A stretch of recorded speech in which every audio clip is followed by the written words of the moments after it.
All right. Alrighty. Welcome to the PSBS as the PlayStation Bull Session podcast. I'm your host, Cody PSN Body Boys. My co-host here is Andrew Arenas, double is. Alrighty, and this is the third episode we're on now. Yes, I believe the 23rd. 23rd, pretty cool. And of course, you know how this goes. We got news to go over, and yes, actually a lot more than last week, so it won't be boring. Yes. Yeah, we got news to go over. We're going to go back on some viewer mail from last week that we didn't get to, or kind of re-go over, or whatever. Uh-huh. So, So let's get the show going. Let's see what I got in my news this week. We got a couple small items here, but they'd be fun to talk about. Good. All right, here's a little quick item. This was kind of cool. So they announced that we kind of talked about it before, but you know how they got Tony Hawk Pro Skater 5 coming out this year? Mm-hmm. Well, they announced that on PlayStation, there's going to be a Ratchet, Sweet Tooth, and Sackboy heads you can add on to your characters. Ooh. So you can skate around with a Sackboy head or Sweet Tooth and Ratchet. So this is neat. You know, it's cool. Like I said, I do kind of like, I do want that for Pro Skater 5 to kind of be a throwback to the old games. And one of the big things with the old games was the guest characters. Mm-hmm. You know, like what was it, Pro Skater 2 or 3 had Darth Maul in it.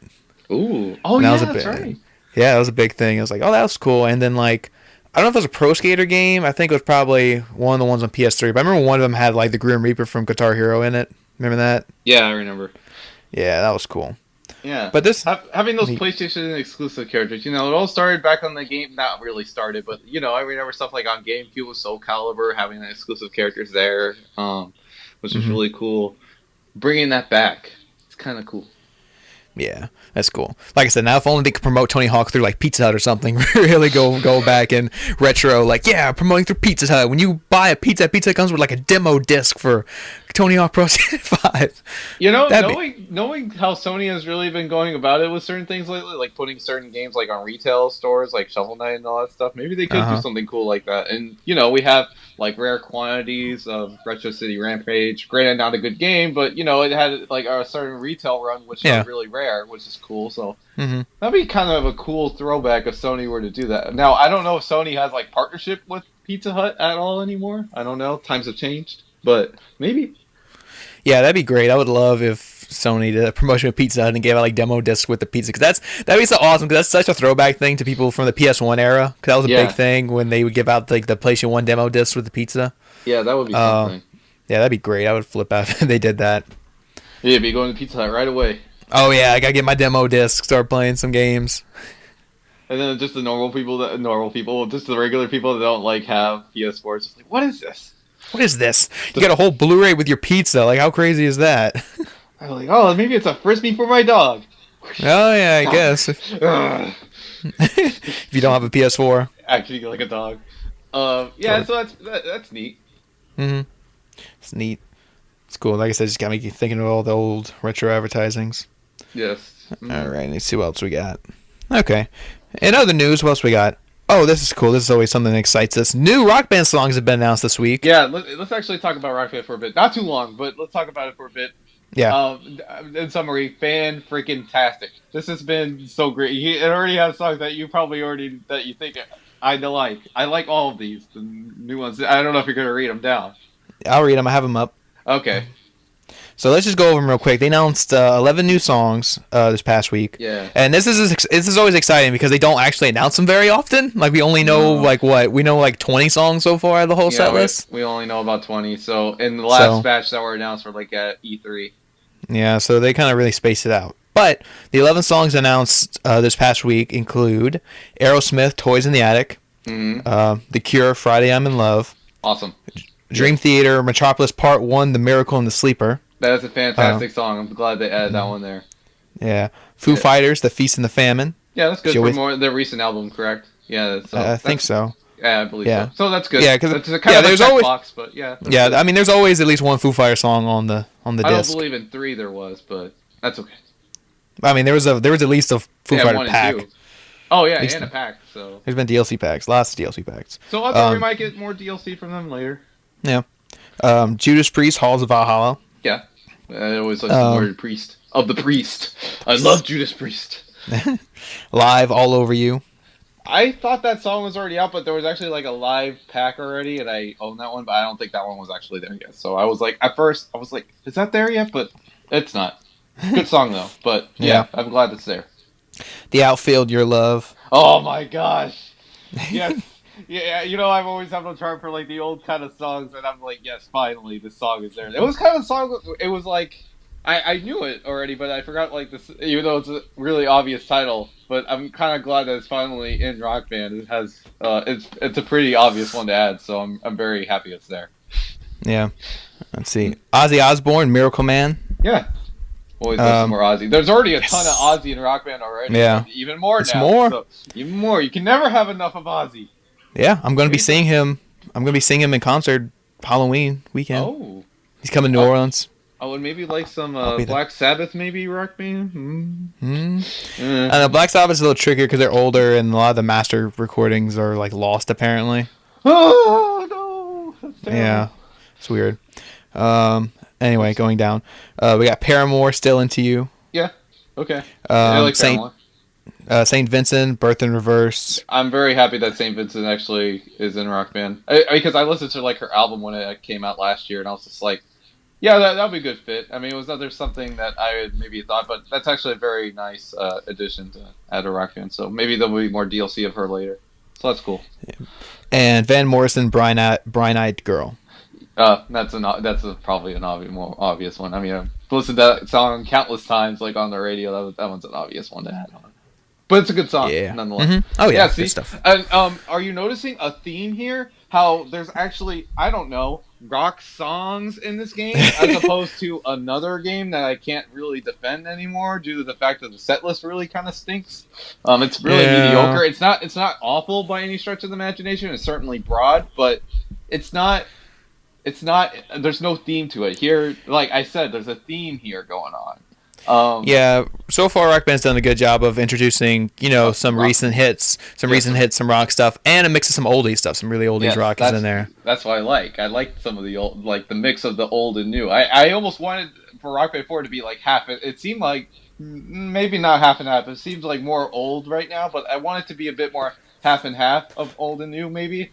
Hopefully Rock Band gets to that. So maybe Rory gets some more new stuff right now as opposed to old.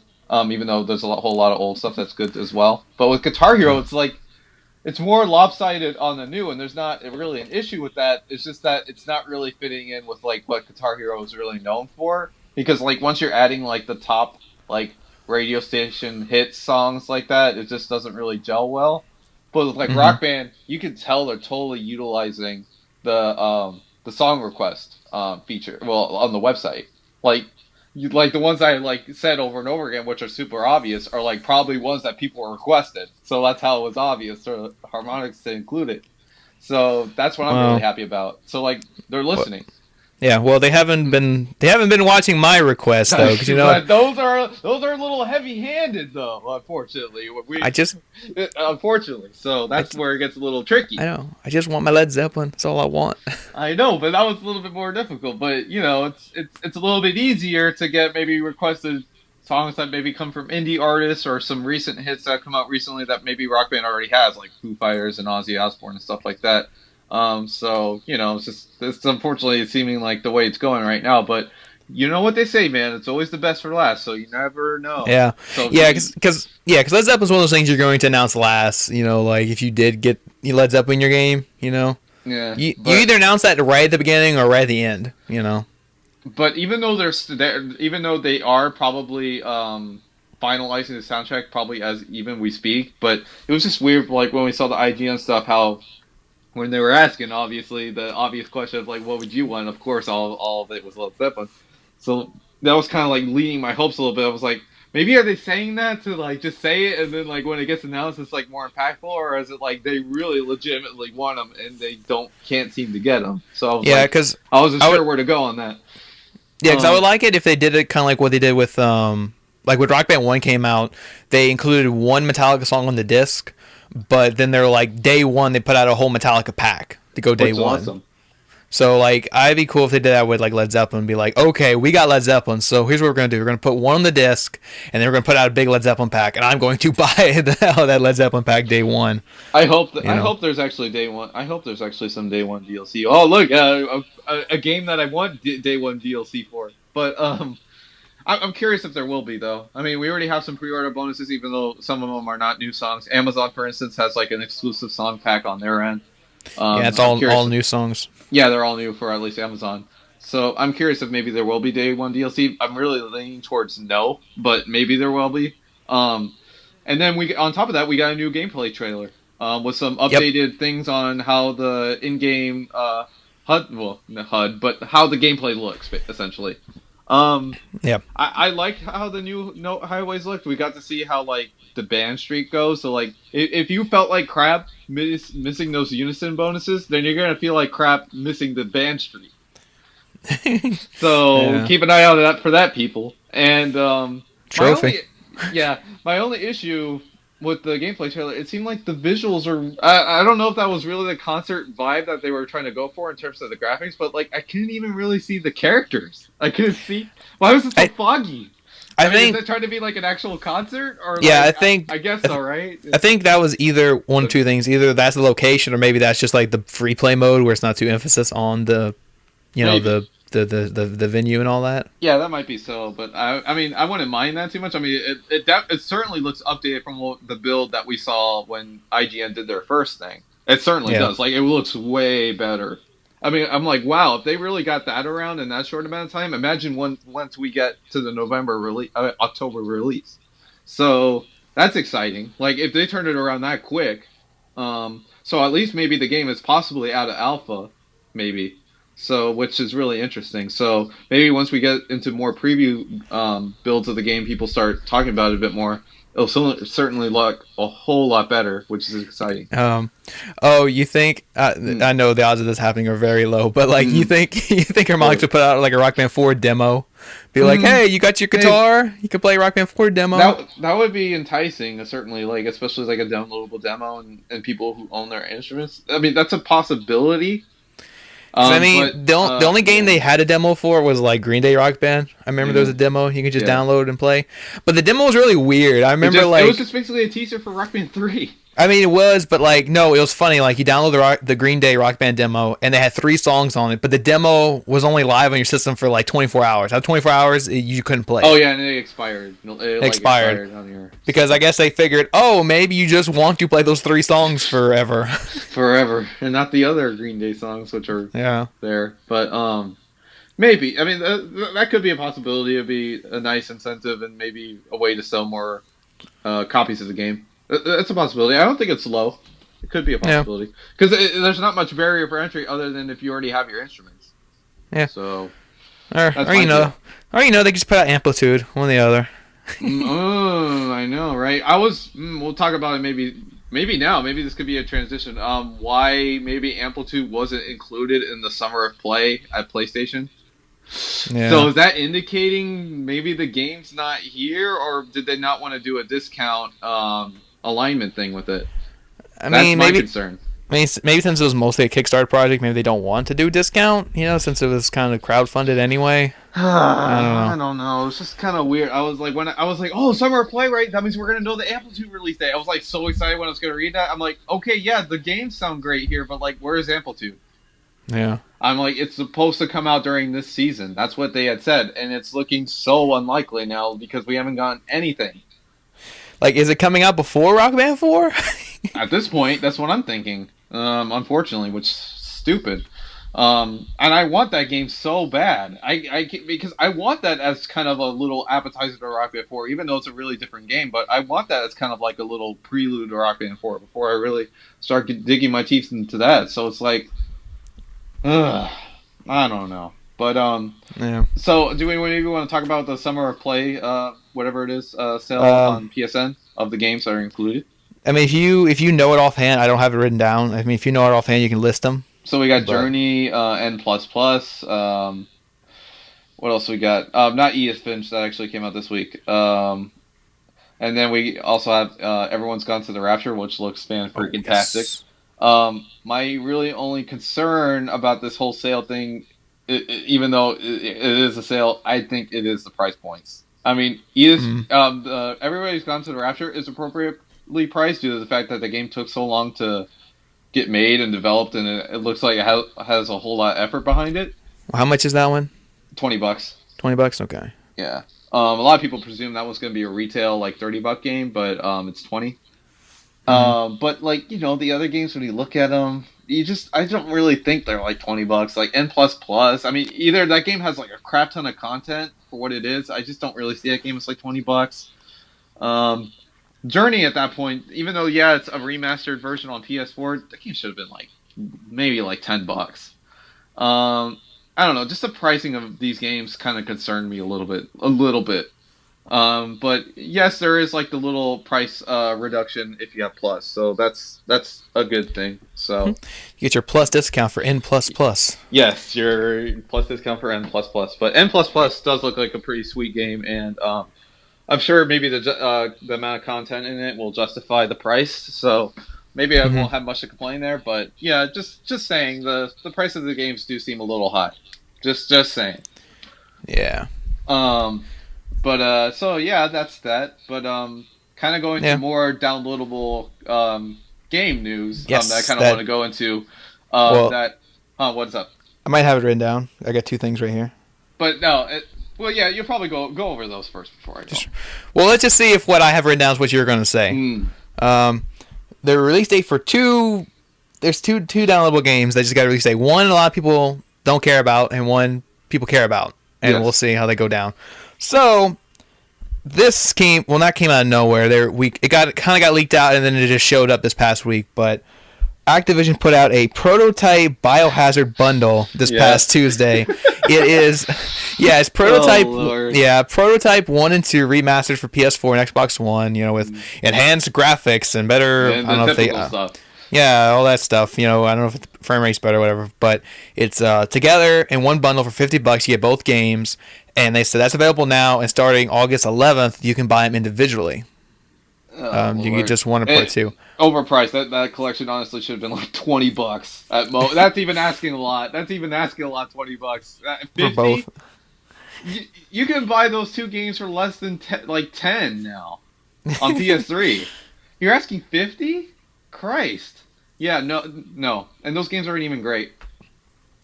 Yeah, so. I mean, this kind of came out of nowhere. We talk about remasters a lot on the show, and kind of like, okay, who's this for? Like, it's like you said. I mean, Prototype was just okay. Like it didn't really have that big a fan base. It doesn't have like a diehard fan base or anything. No, it doesn't. It's like nobody's clamoring for a third one. Yeah, so like, why is there these two random HD remasters on PlayStation? Like I said, there was no advertising for it either. It was just, here you go, put it up. I think another interesting thing of note here is it's a remaster from Activision. Yeah, which hasn't really happened. Yeah, they haven't. I mean, they put out maybe like different kinds of versions of the games like on other systems, but. Yeah, it's kind of a first for Activision, and it's just really strange how it's on a really quiet note because they've talked about in the past, it's a certain possibility with Call of Duty and all that, but even though Activision is going to be really smart the way they probably go about this in terms of when they should actually remaster Call of Duty because they don't want it to overshadow the new Call of Duty. Yeah. So, because hell, I imagine there might be like an off year for like the devs and maybe just remaster Call of Duties. Well, like have a collection. I mean, that might sound a little weird, but it would actually be really enticing, especially if it was maybe hypothetically a Modern Warfare collection, where it comes to like all three of the games. Even though I know people want 1 and 2, but 3, I don't think people want. But I don't know. And then on top of that, Activision would have to figure out how, the multiplayer would work in it as well. Because as we've seen in Master Chief Collection, at launch at least, it didn't work. Yeah. So Activision would, not really unfortunately, they have all the money they can afford to actually figure it out. But, figure out a way for it to actually work. That's another obstacle that people are not taking into account here. I don't know. Yeah, it's like if Activision actually did put out a Call of Duty pack, though, the tagline would be like, Call of Duty Collection. We are now literally putting out the same game again this year. They're literally putting out thinking. Yeah. So, yeah, because I imagine like if they were to actually hypothetically do that, like a new Call of Duty would actually have to be like be on a put off year, and I really imagine that being next year, especially since it's Affinity Ward's turn, Affinity Ward's turn, and so I don't know, and people are not really liking Affinity Ward anymore, since their past two games were not really all that well received. So I don't know. Because it would be interesting if Infinity Ward did actually just remaster the old games and back to the glory days. I would really say, but be like, yeah, you like these games, right? Yeah, they're better than Ghost and Modern Warfare 3.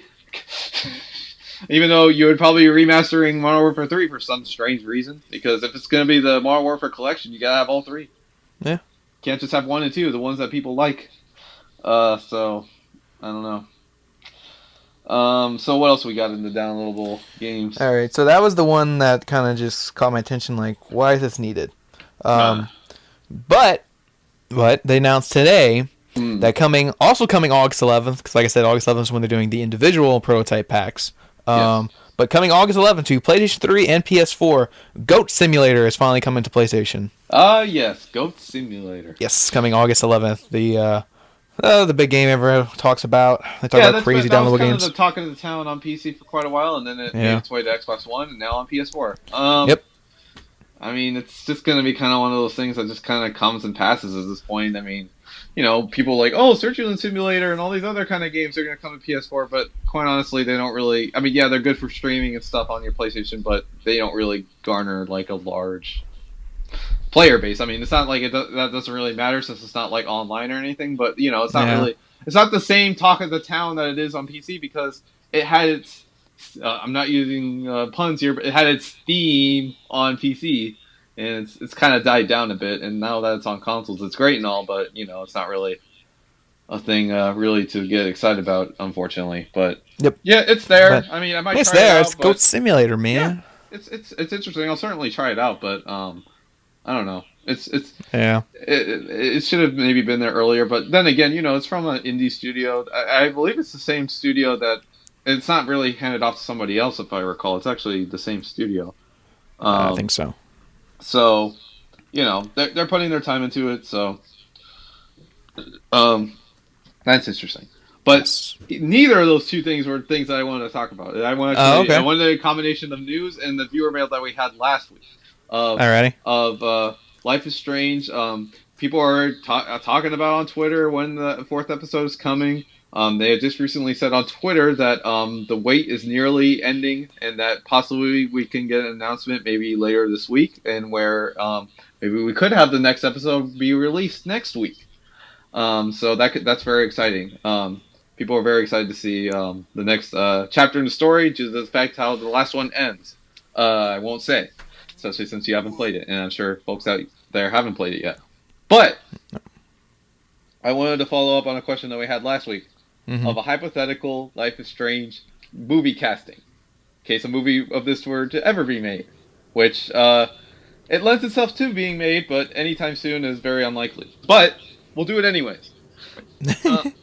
A friend of mine who had sent me a message, he wanted to cast Ellen Page as the main character. That was the only character that he had listed. And, yes, I'll automatically no. I shut that down. I haven't...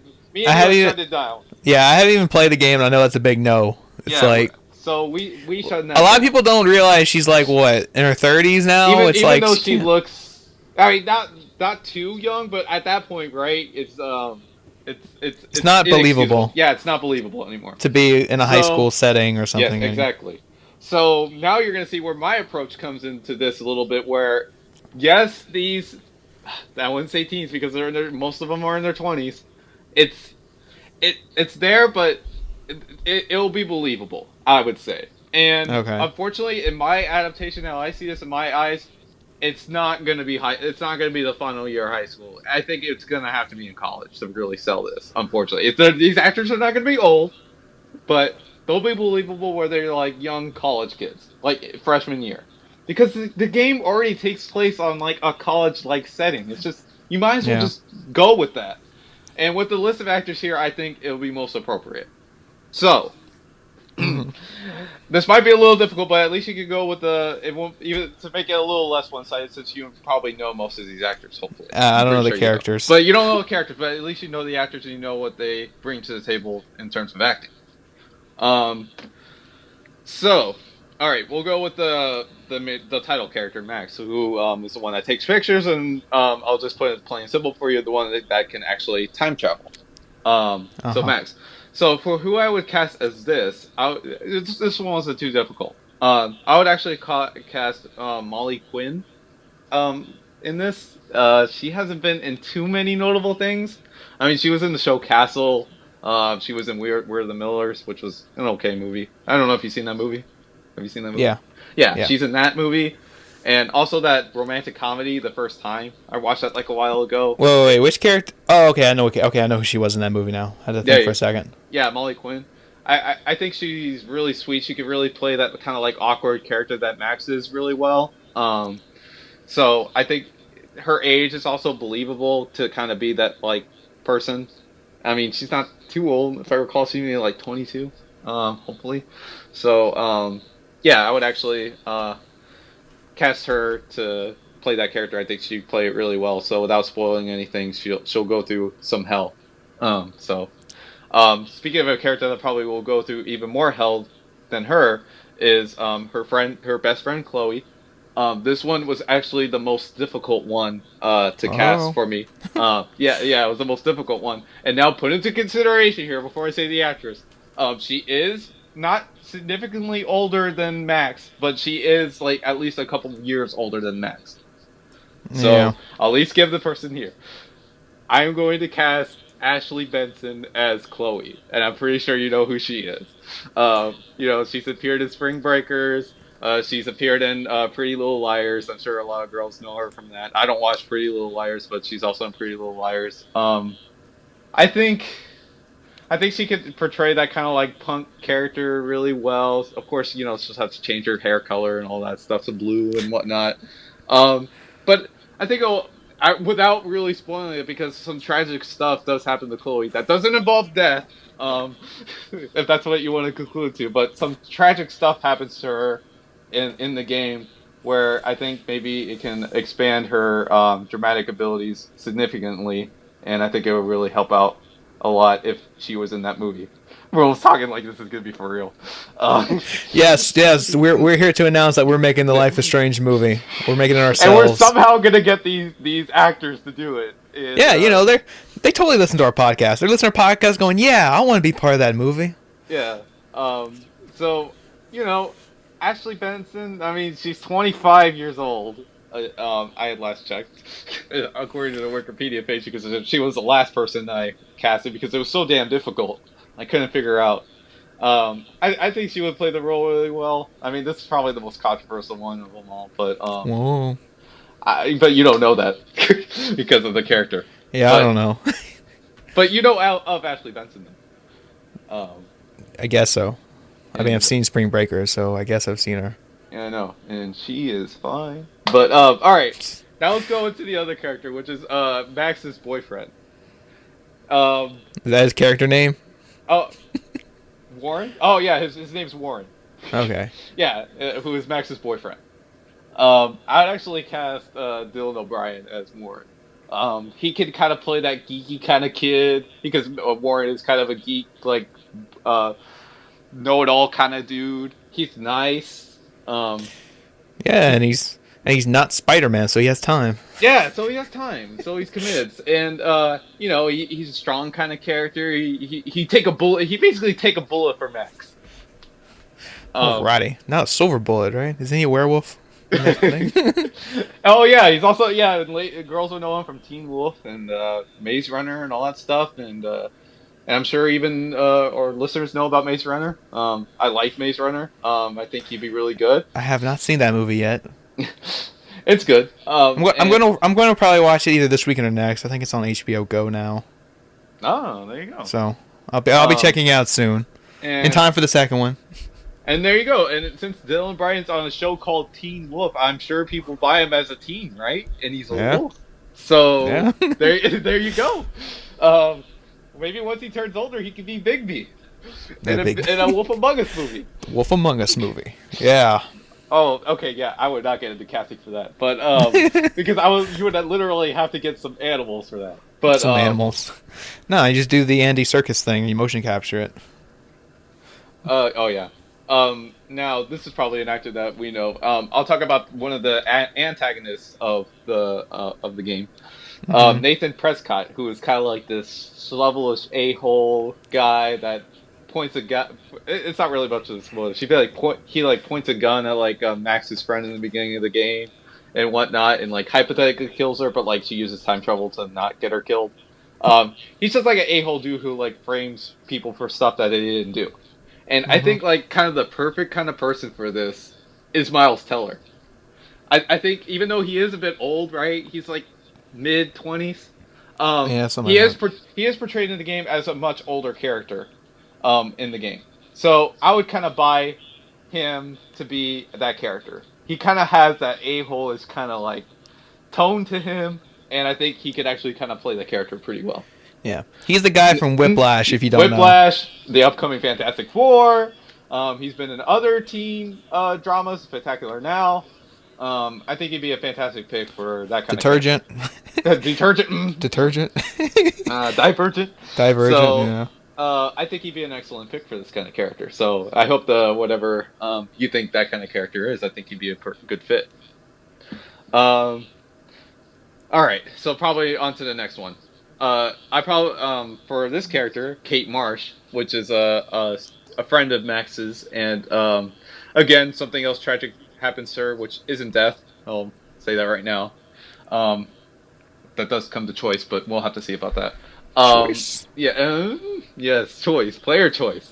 What? Now this might be someone that you haven't heard about, and I think this is a person that would actually kind of fit it quite well. She's really known for doing like I'll just say the name. Her name is Kiernan Shipka. She's been in Mad Men, and Uh-huh. she's been in voice roles in several Nickelodeon shows. So you probably Uh-huh. haven't seen her too much in live action form, but I think just kind of the way that whatever I forgot her name. In Mad Men, I think she'd be kind of a good fit for that kind of character. She's young. She's probably the youngest out of this whole cast, actually, and the way how she's so naive in the game kind of actually fits her really well. So I think she'd be a really good pick. Now, probably you don't know about that, so I just said the name, so you can Google it. so Yeah, I don't know. I don't even know yeah. who that is. I don't watch Mad I, Men, so. See, I dug deep on this one. Yeah, going into obscure stuff that you sometimes watch. Uh huh. Now let's go with the last one, so I can get this over with. Yeah. With a silly question. Now, this is for the second antagonist that works along with Nathan Prescott. Her name is Victoria Chase, and for the person that I would probably cast for this, probably one of the most polarizing figures out there right now, and who is just going to be in upcoming stuff, I would probably cast Cara Delevingne for this role. Now, I've looked around what other people have maybe thought for this character to be cast as because she has the short hair, she's like a total bitch, stuff like that. She like same thing as Nathan. She like presses blame on stuff for people that they didn't do. So seeing in interviews and the way that Kara acts. Oh, and if somehow you don't really know who Cara Delevingne is, at least maybe in the gaming world, she's the quippy pop radio host in GTA 5. If hopefully you played that game, and she's going to be in several other films later on. She's going to be in Paper Towns in a couple weeks. Um, I just think that she kind of same thing as Miles Teller kind of portrays that kind of like mean spirited kind of person quite well, and Uh-huh. I think she'd be kind of the perfect fit for that kind of character. Yeah, she'll have to cut her hair really quite a bit. People have said they wanted to cast Emma Watson, but she is too old. She is too old. Kara, I could at least buy for at least maybe another 1 or 2 years to really be like a young kind of college student at this point. So, Yeah. I think she would actually portray that character really well. So, um, there you go. There you go. whatever was it Joseph? Gosh, I want to say the name correct. Wesley. Those are my picks. I'm already gonna say better than yours, even though you only captain one. Definitely not Ellen Page. Yeah. No, I think this range of actors, they would bring some star to the movie and would actually entice people to see it. I mean, people like Miles Teller, people like Cara Delevingne. Uh, you know, I think it would just work really well. And people like Ashley Beeson. I mean, who doesn't? So alrighty. I think that would work really well. Yeah. Well, let it be noted that we do take our viewer mail very seriously, as you can tell. Yes. And we have a thing for movies, so Yeah, we have a thing for movies. We know that as well, and I Life is Strange is one of my favorite games of the year so far, and I think it lends itself to be a really good movie. And just if you send us another casting one, just make sure it's a game that we both played. Oh yeah, that too. But it was up to you to play Life is Strange. So you. Well, I'm sorry, but I haven't got to it yet. Once you play it, you'll see if it makes sense or not, or if casting choices were absolutely awful. But yeah, that too. So I was really speaking to you, Wesley. Yeah. My friend here knows some of these actors. I know. Shockingly, I know the actors. I thought you would know one or two of these. I know more than half of those. There's Especially only like two. Ashley Beeson. There's only like two in those Benson. I didn't know. Not Beeson, Benson. But it is what it is. So there you go, Wesley. Yeah. Hopefully that satisfies you. Look up these actors, simply YouTube videos of them. There's plenty of them, so you can get there. So yeah, that question did take quite some time. Honestly, it did. Yeah. So there you go. But yeah, gotta wrap this around to other news and whatnot. Yes. What else do we got on PlayStation as opposed to the Hollywood front? Damn it. Okay, well this one's kind of a mix of the two things. Oh boy. Sort of. Well, okay. Kind of, sort of. But you're with Hollywood. What do we got? You'll see. You'll Something see. Made in LA? No, you'll see, because this is a topic we've addressed before, but it has now been brought up in the news. Oh.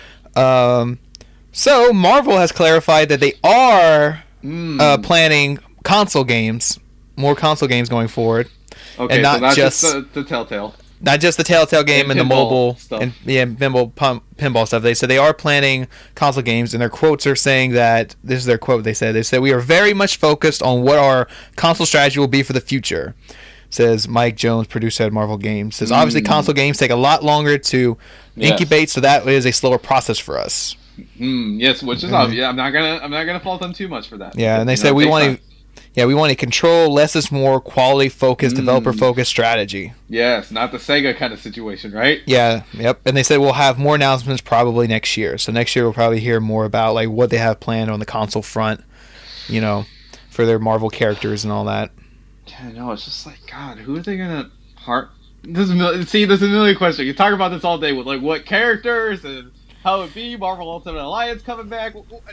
It's just too insane that I don't even want to dig in that rabbit hole. But getting down to the means business of this particular news story, it's just it's good that they're thinking about it. It's just that I was worried in the back of my mind. I'm like, where is Marvel gonna get their Rocksteady? They take their IP to the next level. It's just. But it's seeming like they're getting there. They're getting there. We're gonna know soon. It just might be a while because they said announcements next year. Like next year we're gonna get the announcement of these console games. Yeah. So odds are these games are like far out, man. So and I mean, it's interesting what they tackle first. I mean, the obvious thing would be an Avengers game. Because you can tackle multiple heroes, so you don't have to like just pick one and be like. And then odds are by like the time it's like developed and made, odds are it'll be like maybe coincide with one of the Infinity War parts. At that point, right? Like, they blow everyone's mind. Like, our first game is going to be an Ant-Man game in the style of the Arkham, in the style of the Arkham games. Like, it's got the free flow combat that you can shrink and do all kind of puzzles and explore rooms and stuff. And the open world is huge. It's an entire house. It's an entire house. And then the game's gonna be in 3D, so you can see how big everything is. Ant-Man would make a really good game. Ant-Man's like the most video game kind of character you have like in the Marvel roster, honestly. And then you have Daredevil, which is like you could have like basically a Batman Arkham-esque game right there. Yeah. Right? It's just like the most cop-out one, but I mean, if they were to go down that route and kind of have the game where it does have like the free flowing combat, but then yeah, it's gonna take cues from like Shadow of Mordor, Arkham, Assassin's Creed. So like I said, Ant-Man would be really cool if like you can shrink and do all that like within the flow of combat. I know Ant-Man would be such a cool one.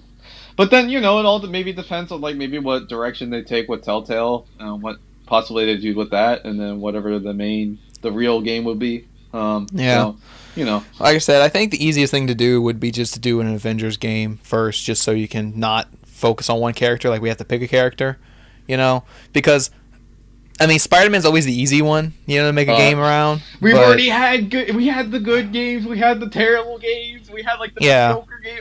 It's just enough. Yeah, I know. That's what I'm saying. That's the easy one to go to, but like you got to give another character a chance to shine. Exactly. But of course, with Batman, they were like, well, no, we're going to focus on Batman, and we got awesome Batman games out of it. So I mean, in that case, it worked. Because there were crummy Batman games too. Well, there were some good ones. Batman Begins was good. On PS2? Yeah, that was good. Yeah. But there was some crummy ones. But I mean, again, Batman's the most popular character, so they're like, we gotta get this to work, and they got it to work with the Arkham franchise. Now for Marvel, got it to work with Superman. Yeah, but like with Marvel, it's like, okay, what do we do? What's the two most popular characters we can do? Spider-Man or Iron Man? And it's like, Spider-Man's already got good games. Iron Man hasn't. I mean, maybe we can make a good Iron Man game, but we'll see. They never succeeded in that. Yeah, but like I said, they can make a good one like that. But yeah, with the new talent that they would have under their belt. Yeah. I know, right? Oh my gosh, imagine a good Iron Man game, even though we're getting that somewhat in Fallout 4. You get your big battle suit. Exactly, right? But like, God, a good Iron Man. Oh yeah, you make an Iron Man game where it's like, it's kind of open where you can fly around, but then you can like customize your armor, get paint, get new parts, switch them out, do like a Fallout 4, you customize your thing, and then you can make your own armor, and then you go into like multiplayer mode. Multiplayer mode would be called Armor Wars, where you fight other people with their armors. And then you see who can make their best Iron Man suit and then fight. Yeah. It'd be awesome. Yeah, Marvel. I'm just happy that they're now at least had said that, because I've had great concern ever since just Telltale and all that, and like when they're gonna get the Rocksteady, but it seems like they're working on that, so I'm very happy about that. Yeah. And I want also not that the games have to be M rated, but like I want maybe like more mature games and not something that really caters to kids, because I don't. We already have Disney Infinity for that and the Lego games. So what more? Yeah, I mean, I hope they're mature games. Like I said, I think maybe a cool Iron Man game would be cool. That or get like Ant-Man shrinking or no, it'd be cool. Like again, making this in the style of other games. Make like a Hawkeye game, but it's in the style like Tomb Raider. Using your bow and stuff. Oh Lord, I don't know about that, but an X-Men game would be cool though. Yeah, an X-Men game would be cool. Not a crappy one. Oh, we've had good X-Men games before. Not really. I mean, we have. X-Men Origins. Well, X-Men Origins Wolverine. That was a good game. X-Men Legends. X-Men Legends was a good game. X-Men Legends? That's really pushing it. I guess. What? So. You don't think X-Men Legends is a good game? Not really. Well, you're in the minority. Well, you're in the minority there. I probably am. I like X-Men. I like Legends, but I don't love it. That was the guys went on did Marvel Ultimate Alliance. Yeah, I know, but that's more. Well, wait, are you speaking? Oh God, I can't talk right now.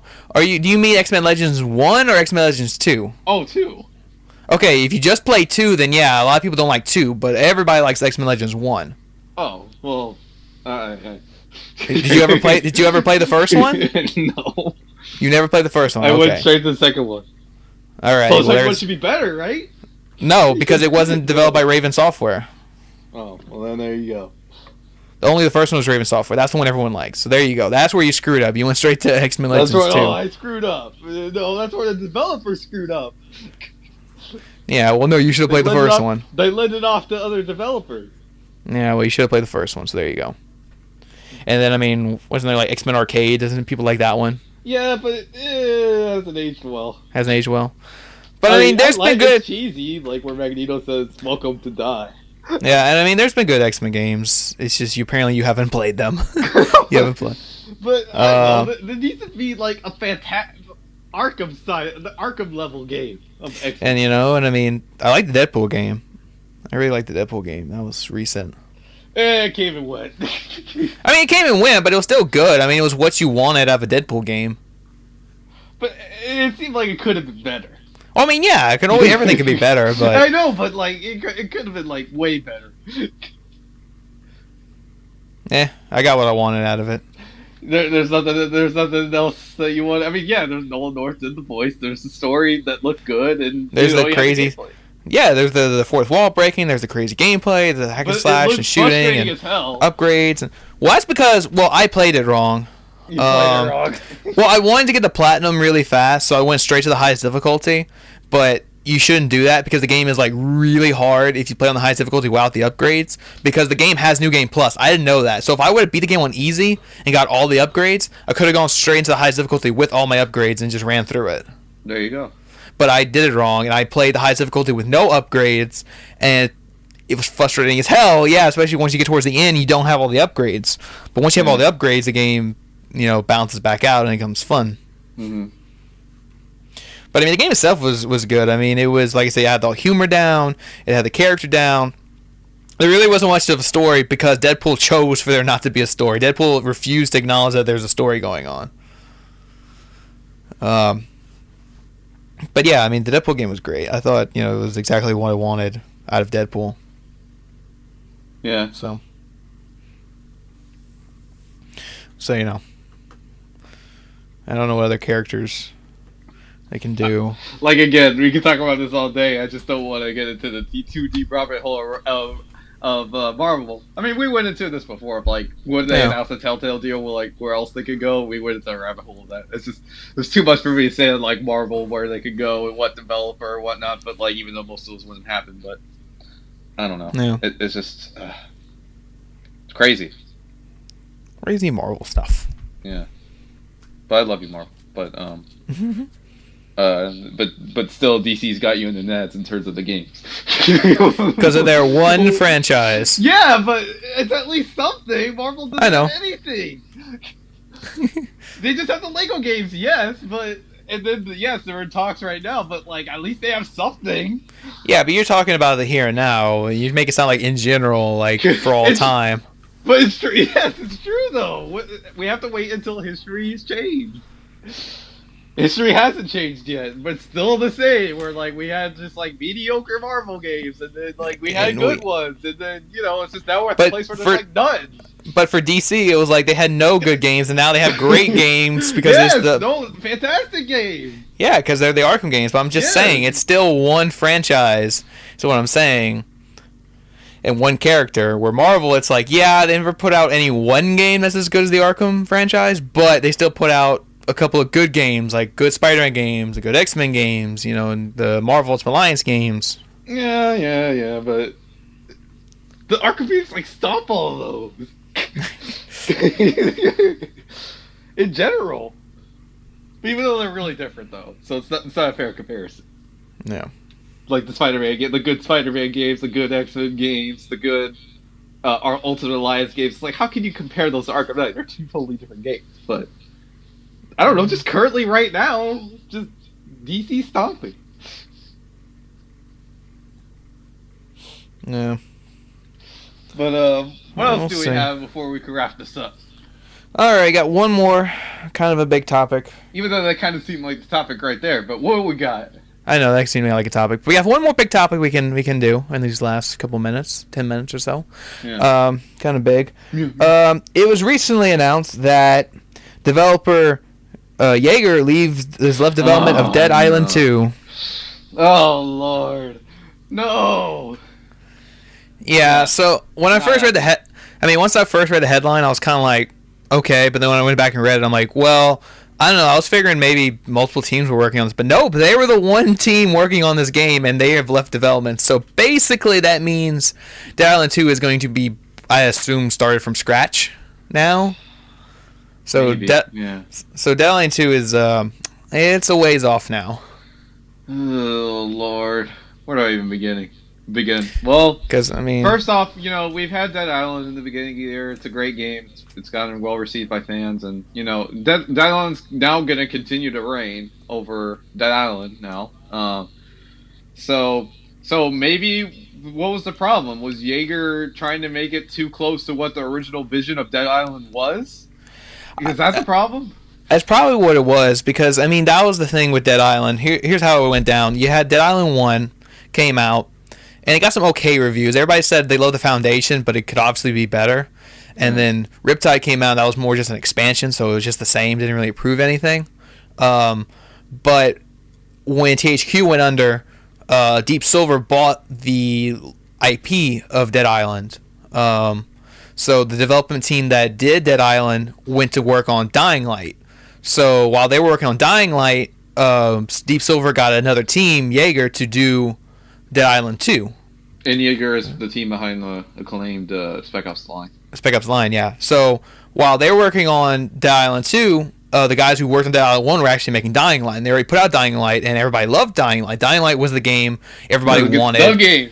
Yeah, that was the game that people wanted Dead Island to be. Like, you can see where they improved. That's where the team said, okay, here's what we did with Dead Island. We took all the complaints and we made the game that we wanted to basically make the first time around with Dead Island. So, Dying Light came out, did its thing, and they're still working on it, putting DLC, patches, all that good stuff.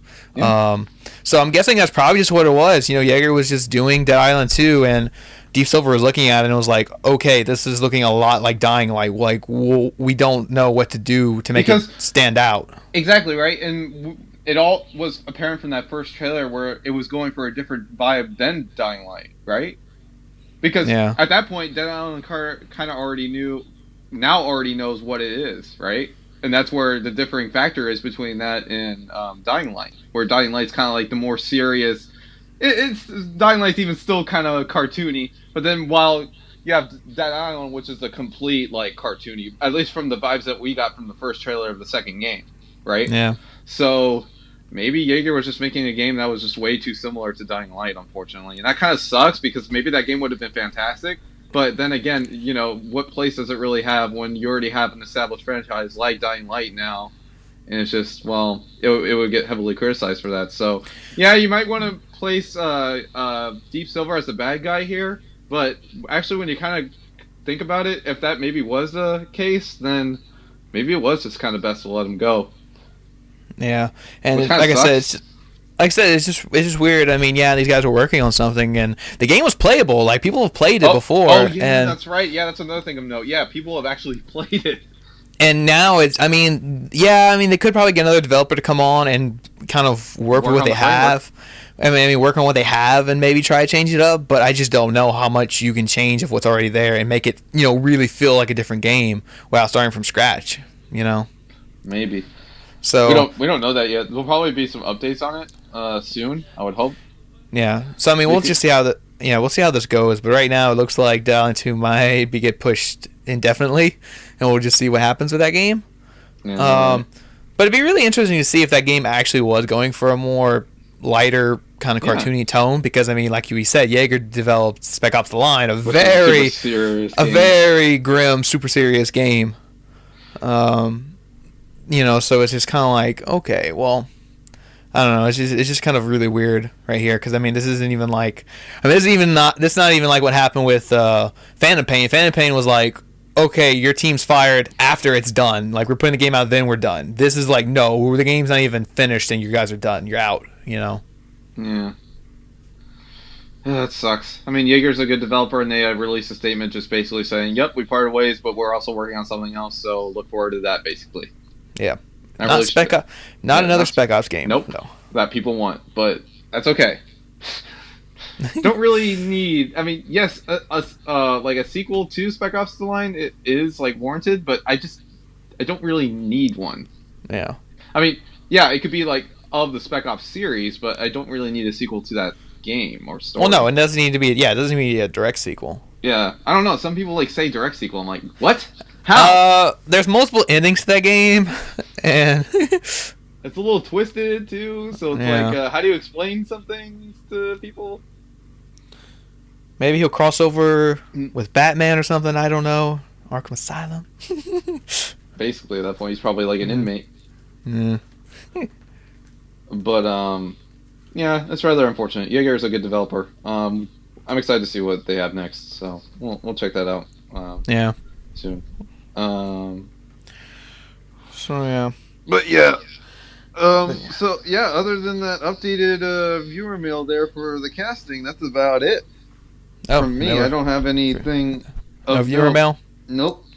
Yeah. Well, that was all the news I had written down. The box is empty. Yeah. Well, I did have the Life is Strange thing written down, but you already covered that.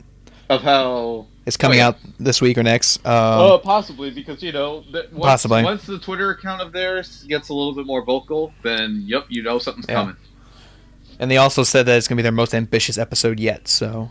Most ambitious episode yet. So this one I'm probably going to play for like 3 hours straight. Because I play those in one sitting like the Telltale games, and Life is Strange is a bit more exhausting than the Telltale games. Because, I don't know, you actually explore areas and actually like read and like do adventure game things.